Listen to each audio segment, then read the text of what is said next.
қана Ресей Федерациясының тілінде қызмет көрсетіп жатыр. Что не хотят, мінекей оралмандарға тек қана Ресей Федерациясының тілінде. Вам кто разрешал меня снимать вообще? Ого. Сначала спросите, можно ли снимать меня или нет? Мінекей көші-қон полициясы бізде. Миграция. Не умеете. Регистрироваться вам 6-й стол.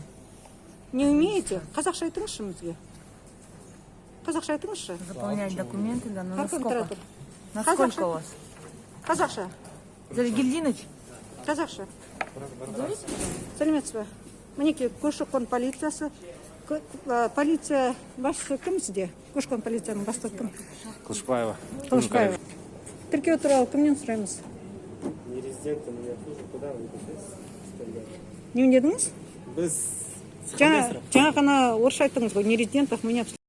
Мұнда енді қылмыстық мен ойлап тұрмын не деп, шаруа деп. Мұнда Қазақстан Республикасы қазақтарға толмасын, Қазақстан Республикасы адамдарға толмасын, сол үшін әдейі қойылған бұғат деп ойлаймын.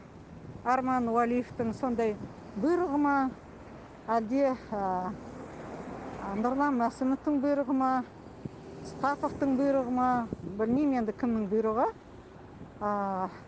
Бек Даниярдың ба, білмеймін кімнің бұйрығы енді. Солардың бұйрығының біреуінің бұйрығы болып тұр ғой. Енді қалай бір сөз білмейтін адамдарға осындай адамды қойып қояды. Мінекей, нағыз мынау қылмыскерлік.